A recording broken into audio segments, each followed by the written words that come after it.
Hello friends, good afternoon and welcome to EduSat live lectures. Dear friends, today's topic for discussion is the processing of RNA part 2. To discuss this topic, we have with us our subject expert Dr. Varnendra Singh Rawat. Dr. Rawat is assistant professor in Department of Zoology in Hindu College, University of Delhi. Without further ado, I would like to welcome sir to our studios and request him to start the lecture. Welcome sir. Thank you. So friends, today I will be talking about RNA processing part 2. In the last lecture I had talked about the initiation of RNA processing, and today I will be proceeding further on. But before I proceed further on with today's lecture, I would like to briefly summarize what I talked about in the last class, so that we have a continuous process. So in the last lecture I talked about different types of RNA which are present in a cell, and these RNA, as we all know, are mRNA, tRNA and rRNA.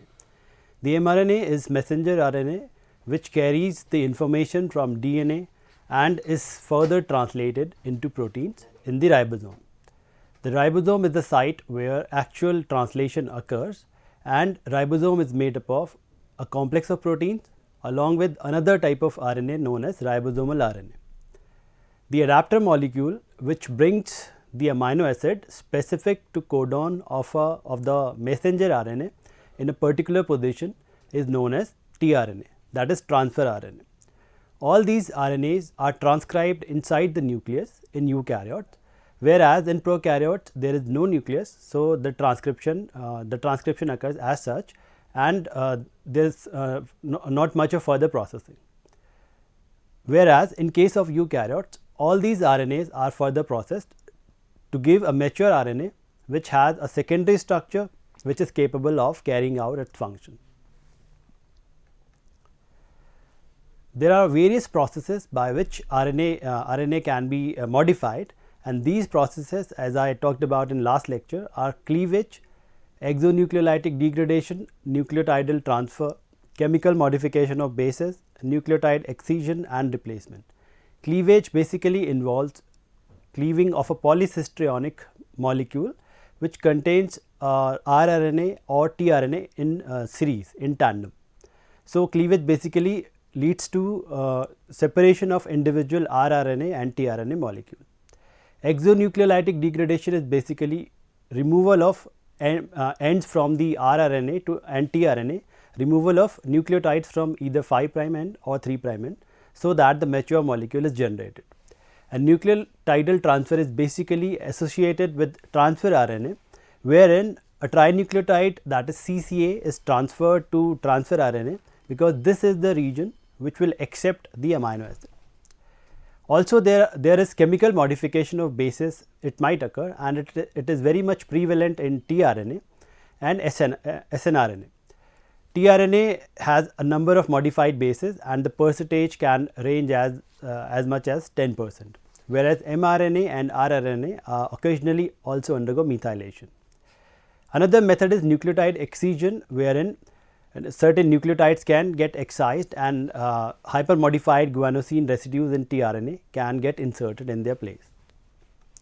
Some other methods are capping, which is seen in mRNA in eukaryotes, where a 7-methyl guanosine cap is added by 5' interaction between the first nucleotide of the mRNA and the cap. Second is polyadenylation, which is again seen in mRNA of eukaryotes, and a series of A residues are added to the 3' end of mRNA. These modifications are necessary for preventing degradation of the mRNA, as well as they help in transport of the mRNA from the nucleus to the cytoplasm and interaction between the mRNA and the ribosome. Another most important mechanism of processing of RNA, that is mRNA in eukaryotes, is splicing, which involves removal of introns. Introns are the non-coding part present in the genes of eukaryotes, and after the transcription they have to be removed so that only exons or the coding part is present in the mature mRNA. This mature mRNA will then be further translated into proteins. And another method of processing is editing, wherein certain nucleotides can be added or they can be removed from the RNA before it is converted into a mature RNA. So, briefly talking about tRNA processing, the tRNA molecule which is formed, it undergoes cleavage by the molecule of RNase P. RNase, as the name suggests, is a ribonucleotide cleaving molecule enzyme, and it cleaves the tRNA, individual tRNA from the polycistrionic unit. And after the cleavage is done, there is action by other RNase enzymes known as RNase F and RNase D, which start cleaving from the 3' end. And this cleavage occurs till the CCA end is reached in the tRNA. And after the CCA end is reached, there is no more modification, and the tRNA has achieved its secondary structure, which is necessary for bringing in amino acids to specific site in the ribosome against a specific codon. Also, some introns might be present in certain types of tRNA, and they have to be cleaved before the tRNA becomes functional. This intron is removed by cleaving process, and then it is again ligated by RNA ligase. This process of splicing out intron from tRNA is very much different from splicing which occurs in mRNA. Also in tRNA, the bases also get modified by various chemical processes. So, bases like uridine get modified into pseudouridine or ribosyl thymine. So, this is how the processing of tRNA occurs inside the nucleus. Coming to rRNA, rRNA genes are mostly transcribed as polycistrionic units in both prokaryotes and eukaryotes, and as can be seen in this particular figure, the 16S and 23S rRNA of the prokaryote is synthesized as transcribed as a single polycistrionic unit. And after that, after it has been transcribed, it attains a stem loop structure, which is a secondary structure, and this secondary structure is recognized by RNA cleaving enzyme known as RNase 3. This RNase 3 then cleaves these individual rRNA molecules, and they are processed further on to generate mature mRNA. This particular figure or the panel shows how it is done in eukaryotes and prokaryotes. In eukaryotes also, the rRNA is transcribed as polycistrionic units, and after the polycistrion has been transcribed, it is cleaved by RNase enzyme into specific rRNA molecules, and the ends are processed, and this mature rRNA is then used to create or form a complex with other proteins, leading to formation of ribosome. Now, coming to one of the essential RNAs which is responsible for transfer of the information from DNA to the protein level, and as we all know that proteins are the one which carry out all the functions in the cell. So, the processing of this this particular RNA, that is messenger RNA, is very important. Even a single nucleotide addition or deletion to the mRNA sequence can lead to havoc within the cell machinery, and it would be deleterious to the cell as well as organism. So, utmost care is taken when mRNA is processed inside the cell, but before it is processed, the mRNA has addition of a cap at the 5' end, which prevents the mRNA from getting degraded, and this cap is known as G cap. Also, at the 3' end of this particular primary transcript is added a series of A nucleotide, which again helps in preventing degradation and localization of mRNA to specific ribosome. But the most important processing which occurs in the mRNA of eukaryotes is removal of introns, because exons are like they are interrupted by introns in the eukaryotic gene. These introns have to be removed, and this is done inside the nucleus. Whereas in case of prokaryotes, there are no introns. The sequence of mRNA is only exon, and the genes only have exons, they do not have any intron. So, there is no splicing needed in prokaryotes, whereas in eukaryotes, this process is of utmost importance. For carrying out splicing, certain conserved nucleotide sequences are required, without the presence of which accurate splicing will not occur anytime. So, these sequences are 5' splice site, 3' splice site and branch site. The 5' splice site sequence is GU, which is present in the boundary of exon and intron, and the 3' splice site sequence is AG, which is present in the between the boundary of intron and exon. And again there is a branch point sequence of nucleotides, wherein one adenine residue is very important, because it is the one which will initiate the trans-esterification reaction needed to carry out splicing.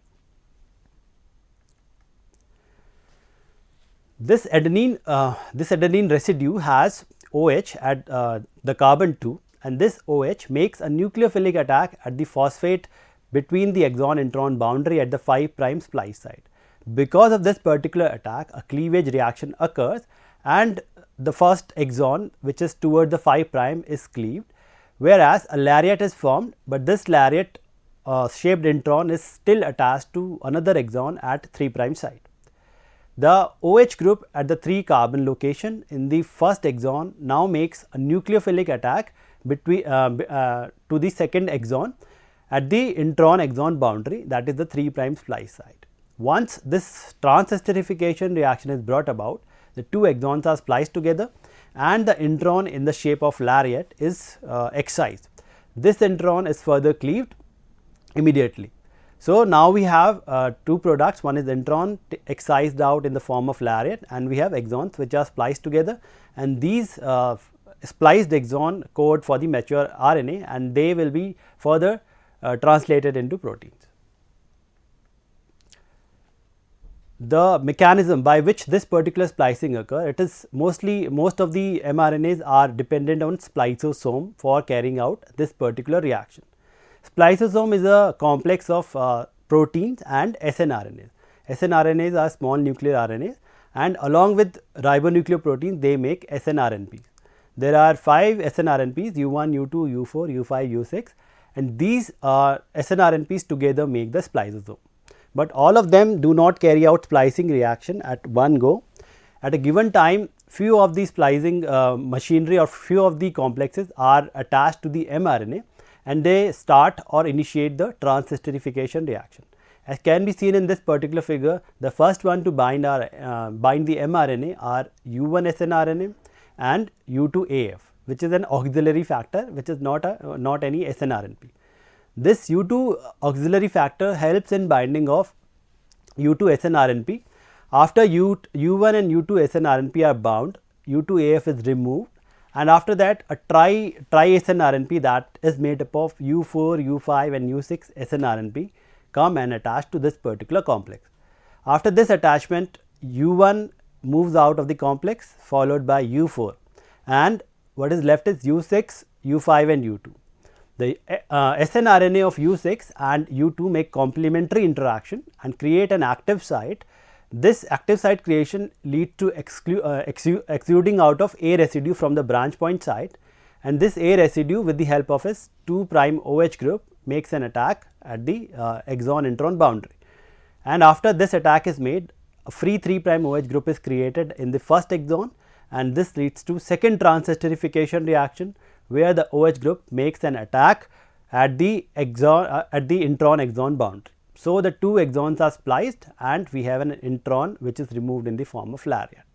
So, this is the revision of the last lecture which we did, and now I will be moving forward with my lecture of today. And this particular figure shows that the splicing reaction which is carried out by spliceosome is it is dependent on lots of energy requirement. There are 2 trans-esterification reactions which occur during splicing.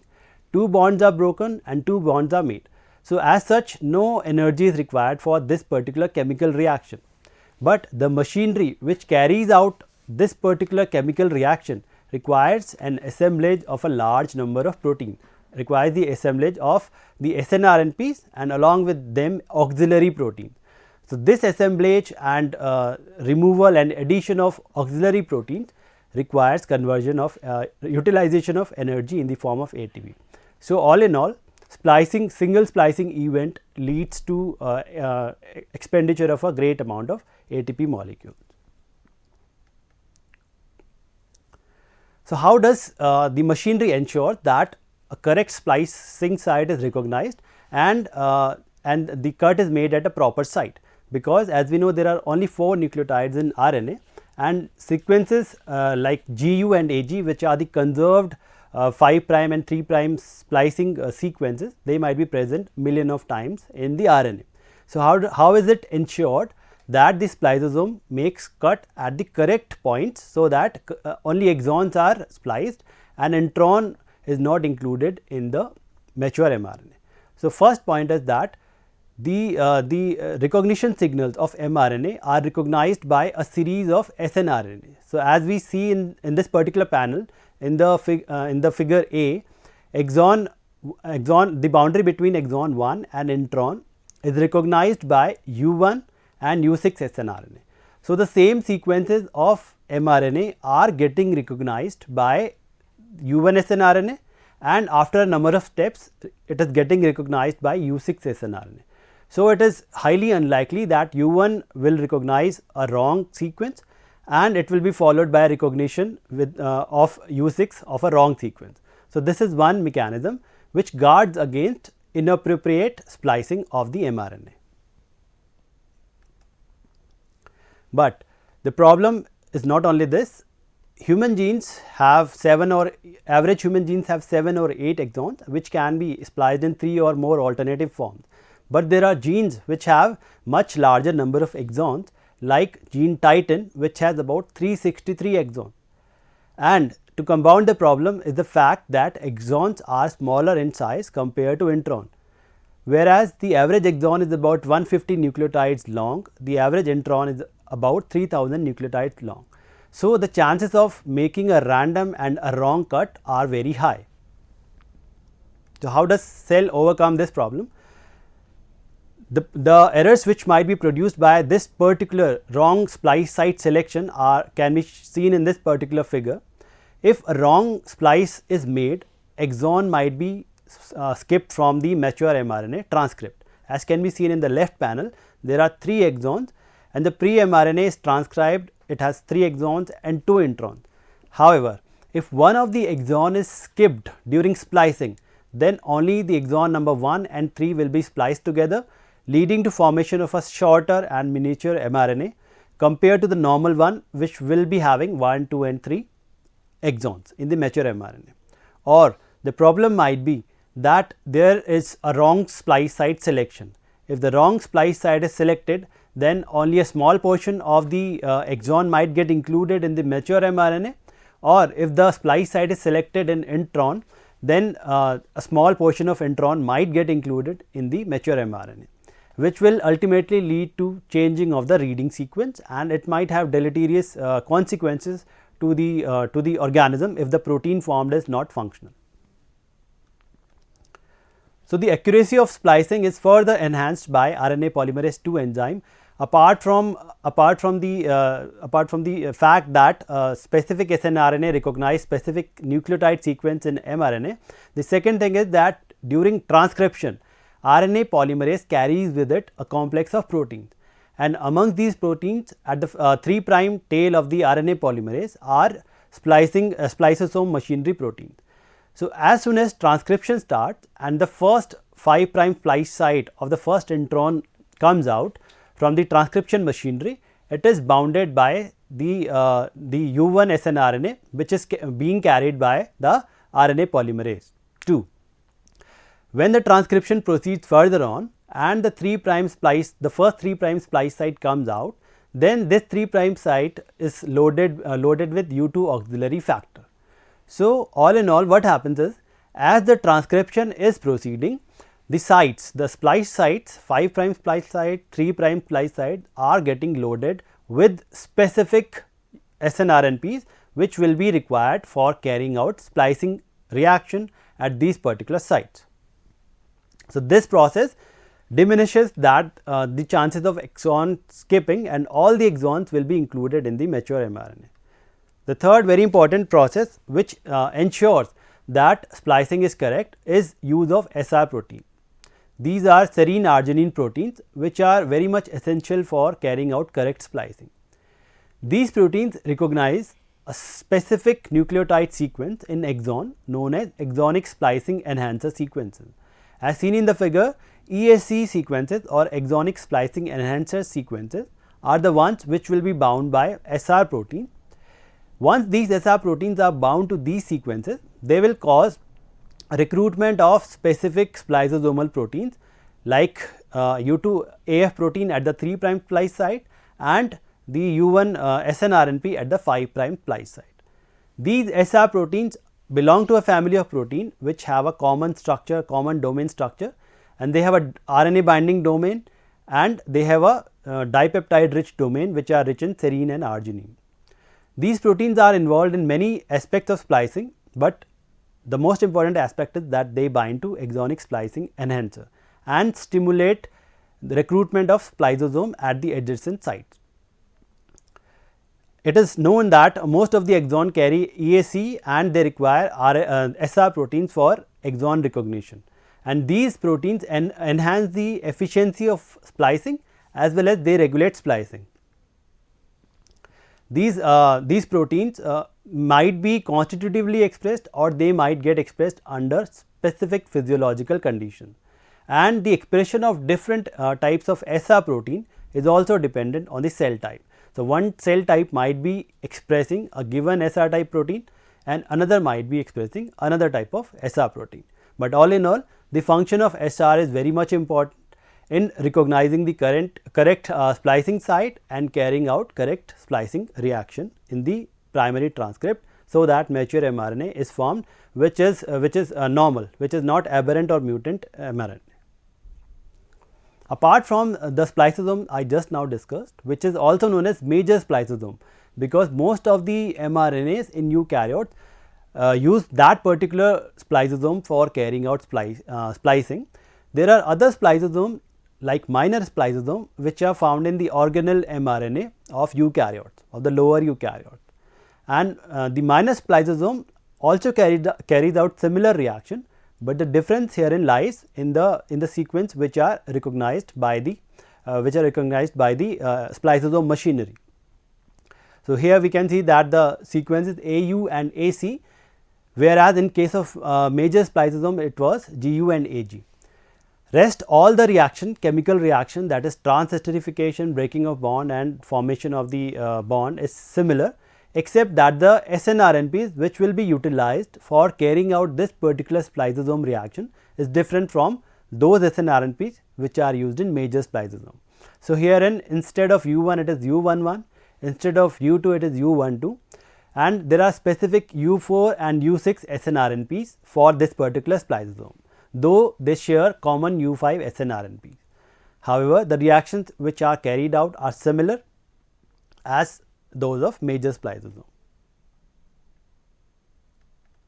Another type of spliceosome is the trans spliceosome, and as can be seen in the rightmost panel of this particular figure, the trans spliceosome also recognizes specific set of nucleotides and it also utilizes specific snRNPs, but in this particular case what happens is there is a leader sequence of exon which is spliced to all the RNAs which undergo trans splicing, and it is usually seen in the mRNAs of the mitochondria of trypanosome. So, herein there are three spliceosomes: the major spliceosome, the minor spliceosome and the trans spliceosome. And trans spliceosome basically uses the exon from some other mRNA. So, there are two mRNAs, the exons of which are getting spliced together. So, all the mRNAs in trypanosomes have this particular SL sequence present at their 5' end, but the basic chemistry of the reaction is similar in all the spliceosomes. These were the mRNAs which were getting spliced using proteins, using spliceosome, but there are mRNAs which splice by themselves, and these are known as self-splicing introns.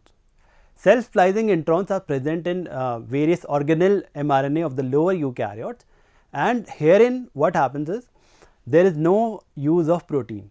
These RNAs can carry out the catalytic reaction of splicing by themselves, but without any use of protein. So, herein what happens in this group 2 self-splicing introns, as we see, the reaction is similar as happens in spliceosome. The adenine residue has 2' OH group which makes an attack at the 5' splice site, and after that 5 prime splice site makes an attack at the 3 prime splice site. But here no proteins are being used. So, how does it ensure that correct splicing is done? This is done with the help of secondary structure of this particular RNA. This RNA, because of its sequence, attains a specific structure which ensures that specific reaction between the branch point site and the 5 prime site is made, and then specific reaction between the 5 prime splice site and the 3 prime splice site is made. The other type of self splicing intron is the group 1 intron, and as can be seen in the figure, instead of adenine residue it requires G residue. The G residues are not an inherent part of the sequence of this particular intron. Instead, a pocket is created wherein this particular G molecule binds, and there is a sequence conservancy which is known as internal guide sequence, which ensures that at a specific site this pocket is created and G residue binds here, and the 3 prime OH group of this particular G residue makes an attack at the 5 prime splice site. The rest of the reaction is similar as seen in the normal spliceosome, but herein the intron is released in the form of a linear molecule, not a lariat shaped structure. Herein we notice that the sequence of intron is of utmost importance, because if the sequence of intron changes, there might be change in the secondary structure of the protein, and if that happens of the mRNA, sorry, and if that happens, then there won't be proper alignment of the branch point site and the 5 prime site and the 3 prime splice site, and in case that happens, there won't be a normal splicing. So, the sequence of intron is highly conserved in these types of intron, whereas in case of the introns which are excised out using spliceosome machinery, only 3 sequences need to be conserved, that is 5 prime splice site, branch point site and 3 prime splice site. Rest of the sequence can be variant. So, in this from this particular figure, we can find out that some of the function of the self splicing introns have been transferred to snRNAs in the normal spliceosomal introns, because therein snRNAs are recognizing mRNA and creating appropriate environment for carrying out the splicing reaction. It has been suggested that these self splicing introns are more primitive compared to the spliceosomal reaction carried out in mRNA, because these particular self splicing intron create secondary structure which ensures that a proper reaction between the branch point site and 5 prime site is made. As can be seen in this particular figure, the structure attained by the pre-mRNA, which is wherein the introns are getting excised using spliceosome, is very much similar to the group 2 introns, which are self splicing introns. So, the structure is very much similar, but in second case, that is group 2 introns, proteins are not being used. The RNA attains this structure itself because of the nucleotide sequence it carries, whereas in the case of pre-mRNA, this structure is attained only with the help of snRNA, and those snRNAs recognize specific nucleotide sequence of the mRNA and help it attain this particular secondary structure. So, it is a general notion that self splicing introns were the more primitive introns, and later on they transferred some of their duty to snRNA, and these spliceosome mediated introns thus evolved later on. Now, a very important aspect of eukaryotic mRNA processing is alternative splicing. Because of presence of a large number of introns, alternatively these introns and exons can be spliced, leading to formation of a varied number of products, which depends which exons are getting spliced together. So, all in all, presence of introns ensures that a multiple number of products can be generated from the same primary transcript, provided that it has a number of exons. As can be seen in this particular figure of troponin gene in the humans, there is a primary transcript which has 5 exons. These exons are separated by introns, and once splicing occurs, there will be removal of introns. 2 variants or 2 alternatively spliced mRNAs, which are mature mRNAs, are generated, which are both functional, and these are known as alpha troponin mRNAs and beta troponin mRNAs. The only difference between alpha troponin mRNA and beta troponin mRNA is the number of exons present. The sequence, which exons are present. In the case of alpha troponin, there is one exon, exon number 2, exon number 3 and exon number 5. Whereas, in case of beta troponin, there is exon number 1, 2, 4 and 5. So, we see that in both the cases exon number 1, exon number 2 and exon number 5 is present, but presence of 3 and presence of exon number 4 is exclusive. In alpha only exon number 3 is present, and in beta only exon number 4 is present. Such type of exons are known as cassette exons, wherein there will be exclusivity of the exons present in the mature mRNA. This is one of the ways in which alternative splicing can be done, but alternative splicing can lead to formation of a multiple types of products by various types of splicing reaction. As can be seen in this particular figure, there are 3 exons, exon 1, 2 and 3, and these are separated by 2 introns. Now, after the formation of primary transcript, which again consists of 3 exons and 2 introns, various mechanisms ensure that different types of RNA molecule may be generated. The first one, as can be seen in the left panel, is the normal mature mRNA, which has exon number 1, exon number 2 and exon number 3. The second panel shows that one of the exon gets skipped. The splice site of the first intron and the 5 prime splice site of the first intron and 3 prime splice site of the second intron carry out reaction, which leads to exclusion of the middle exon, that is the exon number 2, so that a truncated mRNA is produced. This is known as exon skipping. Third type of alternative splicing is exon extending, wherein, as can be seen in this particular figure, there is inclusion of intron number, a part of inclusion of intron number 1 in first exon, so that exon is extended.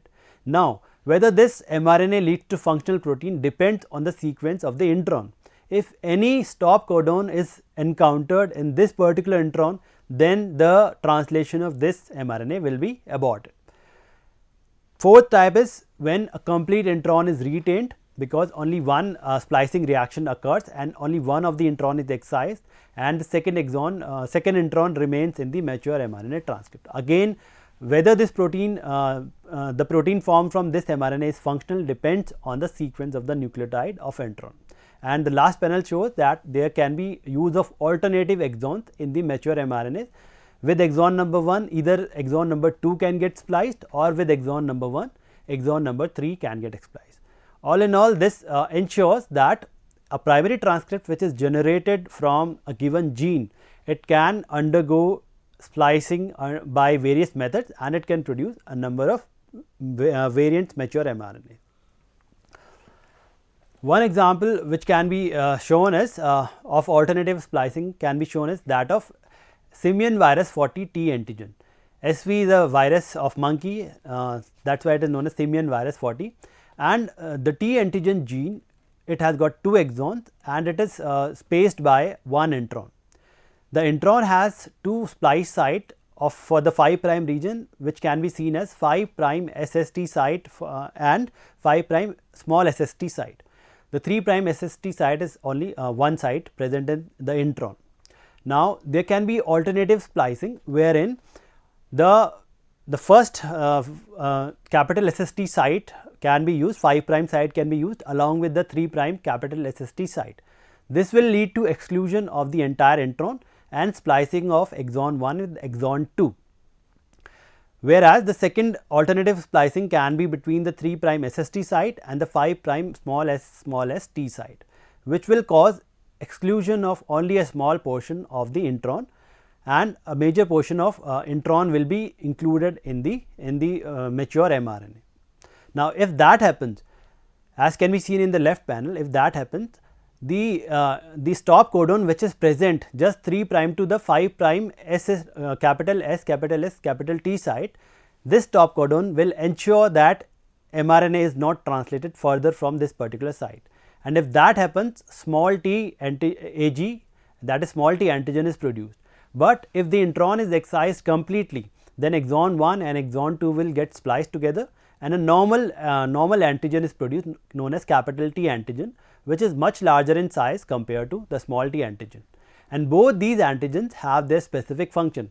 Capital T antigen is responsible for carrying out transformation in the cells of the monkey, as well as inducing the cell to undergo to initiate cell cycle, whereas small t antigen prevents the cells which have been infected from undergoing apoptosis.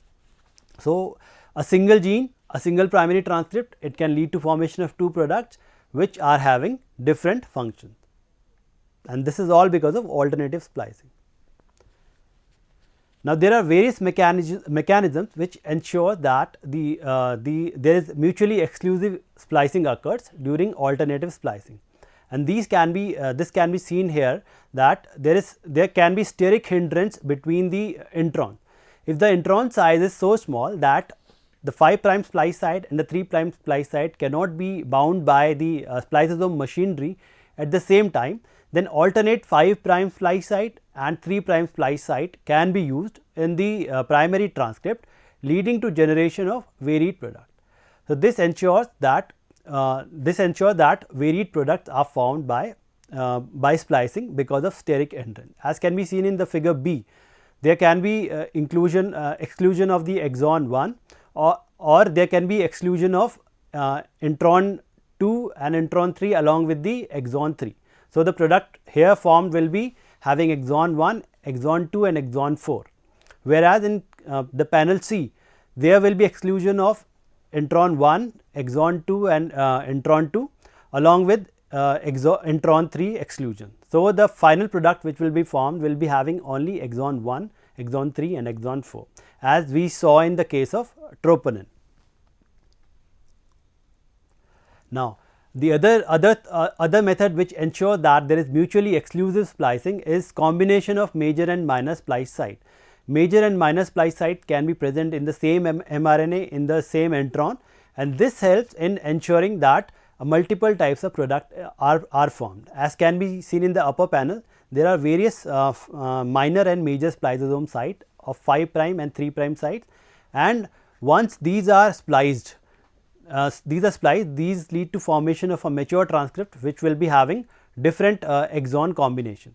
But it should be noted that one minor splice site can only work in combination with another minor splice site, and one major splice site like 5' splice site, which is major splice site, can only carry out reaction with the 3' splice site of the major spliceosome. But all in all, it ensures that a number of products are formed when both the combinations are used. Another mechanism which ensures this is nonsense mediated decay. Many a times it is seen that only one of the exons is included in the mature mRNA, and when this happens, this mRNA is functional and the protein which is formed from this particular mRNA is also functional.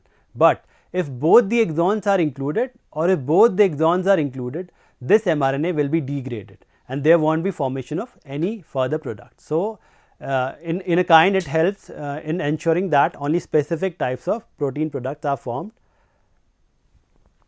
Now, one very specific and very good example of alternative splicing is the splicing of Dscam gene, which is a short form of Down syndrome cell adhesion molecule gene in Drsosphila.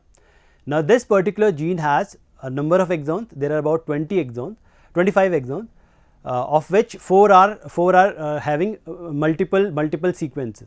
So, there are various alternatives of exon 4, exon 6, exon 9 and exon 17. Exon 4 has 12 alternatives, exon 6 has 48 alternatives, exon 9 has 33 alternatives and exon 17 has 2 alternatives. So, multiplying all these, a number of products, about more than 3 million products can be generated from this particular arrangement of exons.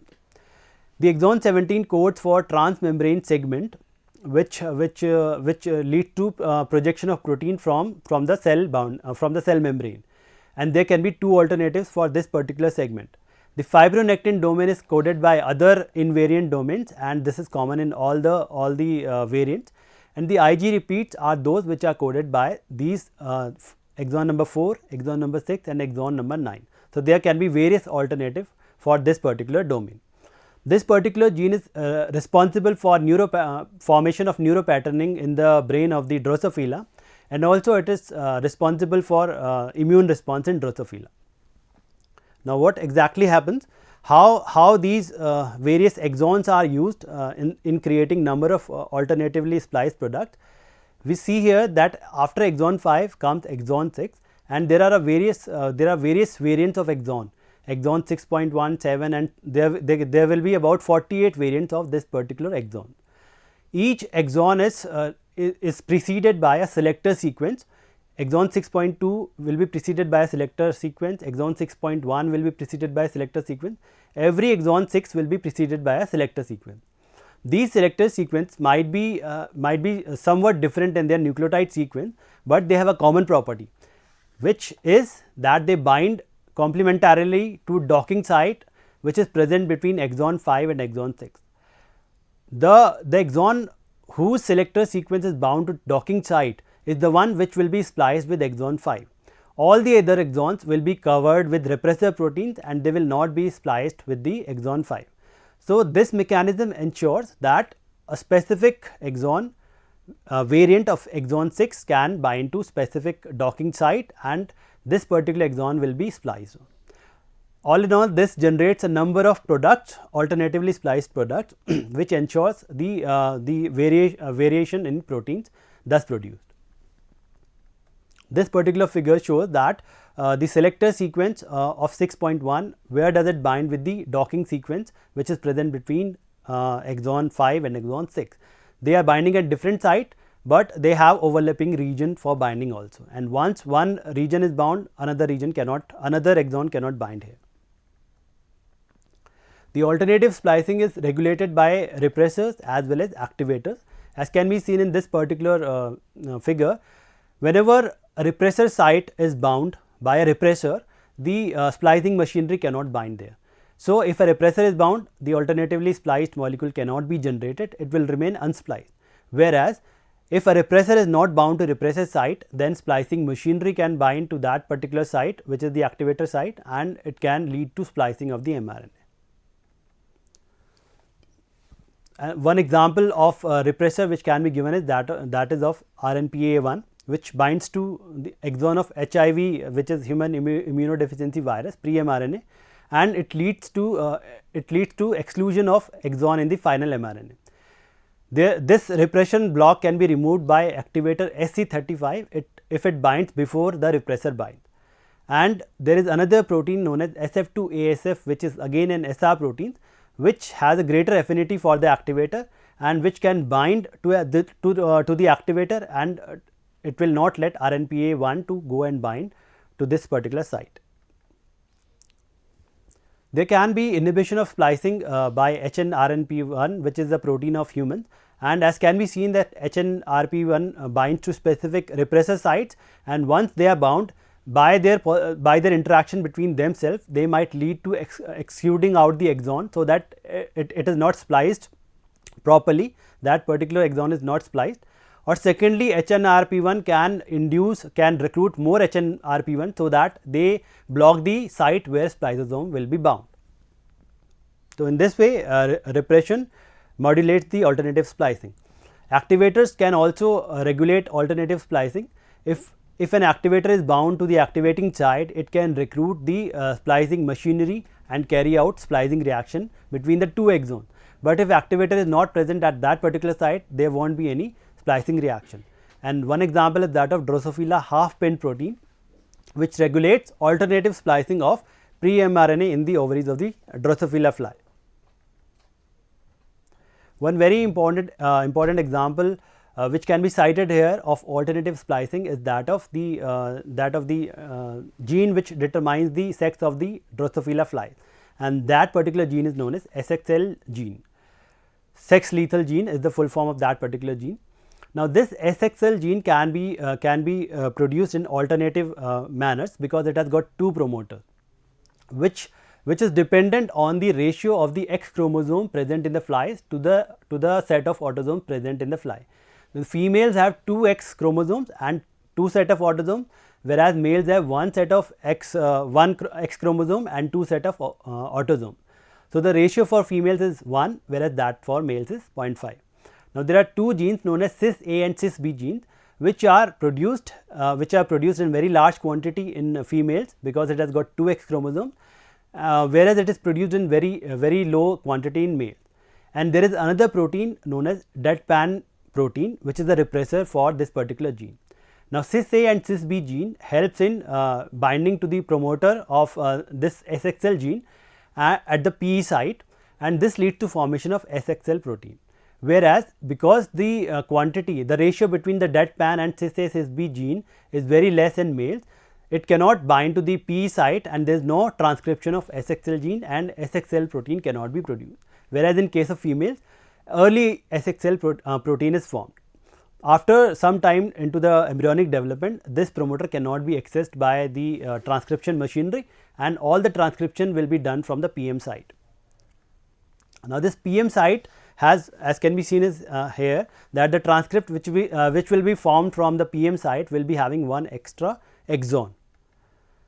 Now, if this exon is if it is spliced, if it is taken out, then this protein will be functional, but if this particular exon remains in the mature mRNA, then that mRNA cannot be forming a functional protein. Now, this SXL protein goes and binds to that particular exon, and it leads to splicing out of that particular exon in the females.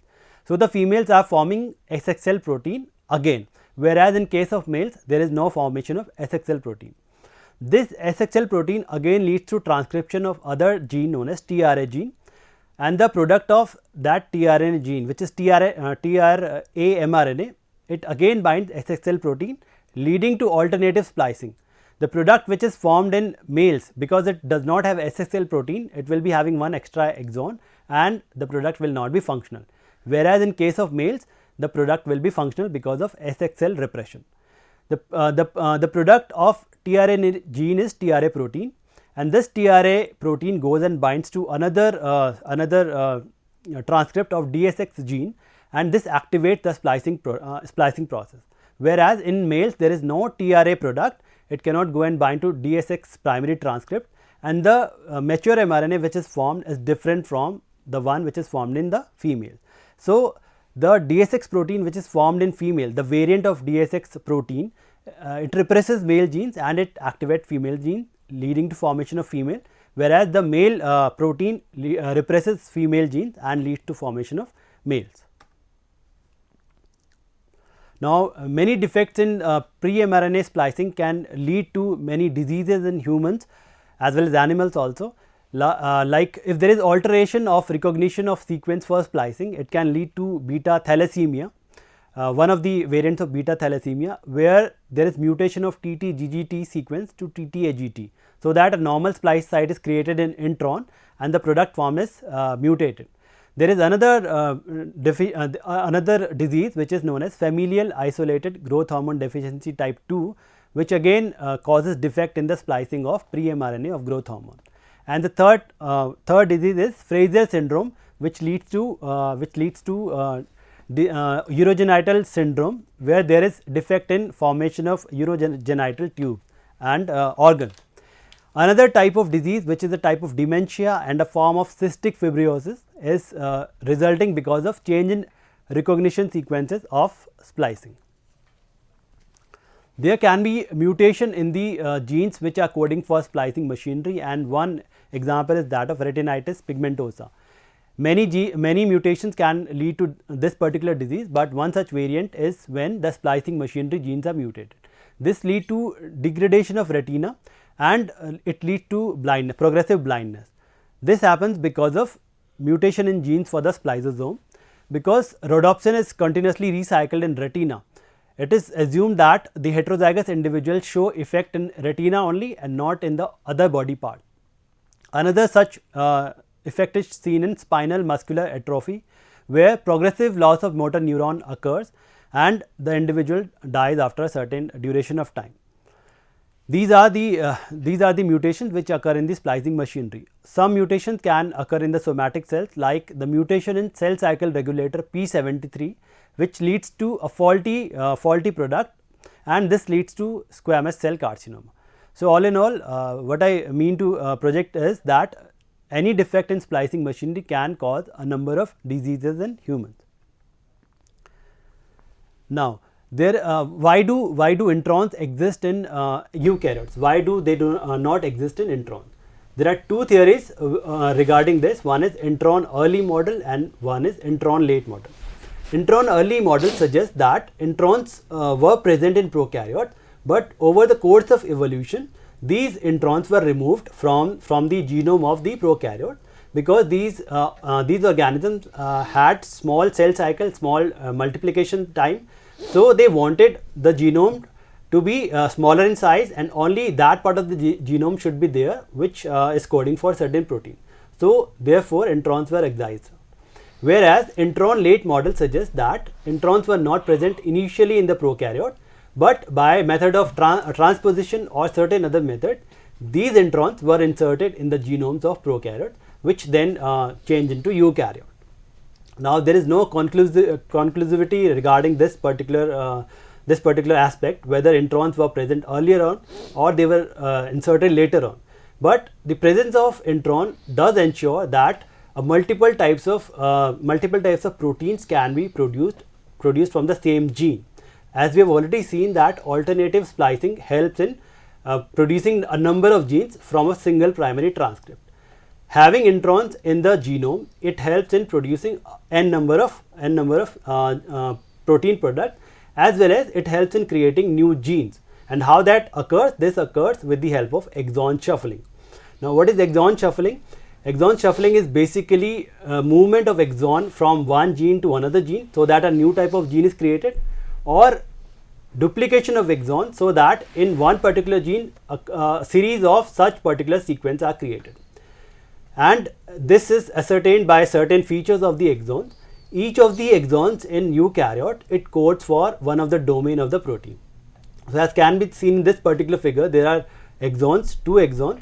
One of the exon codes for domain 1 and another codes for domain 2. Domain 1 is for dimerization, whereas domain 2 is for DNA binding. So, if one exon is taken out and moved to some other gene, it will still remain functional, because one exon is coding for one domain. This is one of the proof that exon shuffling might have occurred, because each exon does code for one domain, but it is not always so. Second proof is that many genes are made up of combination of exons of other genes. As can be seen in this particular figure, there is one LDL receptor gene in humans which share about 6 exons with the C9 complement gene and about 8 exons with the epidermal growth factor precursor gene. Though there is no relation in function of LDL receptor, C9 complement and EGF precursor gene, still there is sharing of exon between these genes, which suggests that there might have occurred exon shuffling between the C9 complement gene and EGF precursor gene, which might have led to formation of the LDL receptor gene. The position of exon and intron in these genes is variant. It is not that wherever the intron of EGF is present, there will be present intron of LDL receptor gene. The figure is marked by dotted lines, which represent that the intron and exon position is similar in both the LDL receptor gene and EGF precursor gene at this particular site. The size ratio of exon to introns ensures that there is occurrence of recombination within intron, so that exons are not spliced out and only introns are spliced out, and there is no change in the coding portion of the exons. Also, these exons are interchangeable. Exons from one gene can move on to another gene, and it can lead to formation of new product. Also, alternative splicing can lead to formation of a number of products. I will be ending with brief description of another processing method, which is RNA editing. RNA editing is basically addition or removal of nucleotides after the mRNA has been transcribed or during its transcription. One of the method is simple editing, wherein a single residue is converted to another residue, like seen here. Cytidine can be converted to uracil, and this is basically done by enzymes known as deaminase. Another is insertional editing, wherein specific residues can be inserted into the primary transcript, leading to formation of mature transcript. Here example is that of insertion of G residue in paramyxi virus, which occurs by transcriptional strand slipping. Another is pan editing, which requires presence of guide RNA. These guide RNA helps in insertion or deletion of specific residue, like insertion of U residue in trypanosome. And the last is polyadenylation editing, wherein specific A residues are inserted in the mRNA, which helps in formation of stop codon, so that this mRNA is not translated further. So, I will be ending with this particular note, wherein I have talked about all the aspects of RNA processing, ranging from the spliceosome based splicing to self splicing intron and editing, which requires a number of enzymes and processes. Okay. I would like to thank sir for this enriching discussion, and friends, I hope that you have found this discussion to be very enlightening and for very helpful for your further education. And on that note, I would like to thank you, dear friends, for watching. Stay tuned and keep watching. Thank you.